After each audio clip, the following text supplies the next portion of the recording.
母親節我送嘅禮物係帶咗4個媽媽嚟我工作嘅地方參觀啊！嗱，有我嘅媽媽啦，我媽媽嘅媽媽，即係我90歲嘅婆婆，我老婆啦，即係我仔仔嘅媽媽，仲有我老婆嘅媽媽。我覺得母親節至好嘅禮物咧，唔係咩靚衫或者護膚品，而係應該有3個心。首先咧係分享心啦。你有冇發覺咧？你工作咧就會同同事抱怨，生活咧會同朋友分享，但係唯獨好少同媽媽去分享你近況嘅噃。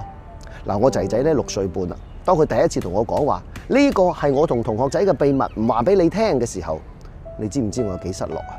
原來佢長大嘅代價就係由嗰個之前同我無話不談嘅男仔，慢慢會變成同我無話可說嘅男人啊！而當我嘅媽媽每一次嘗試關心我近況嘅時候，我應付式咁樣講翻句冇事嘅，唔使擔心啊！其實何嘗又唔係一次次令到我媽媽感到失落呢？第二就係包容心啦。嗱，父母年紀大啦，係囉嗦啲噶啦，同我哋咧亦都確實有代溝。我知道，即使我帶媽媽嚟公司，佢睇完之後講得至多嗰句咧，依然都係唔好太辛苦啊仔，要注意身體。我哋細個嗰陣各種調皮搗蛋，各種壞脾氣，媽媽一直都包容緊我哋噶。咁當佢哋老啦，輪到我哋去包容佢哋嘅囉嗦同埋脾氣啦，你話係咪？最後係感恩心啦。由細到大，媽媽一直無條件為我哋付出嘅。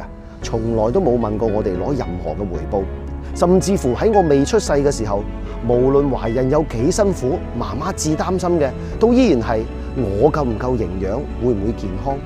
點解中國人有虛歲嘅概念呢？係因為媽媽喺你未出世之前呢，曾經用佢嘅生命呵護過你整整1年㗎。媽媽永遠比呢個世界多過你1年。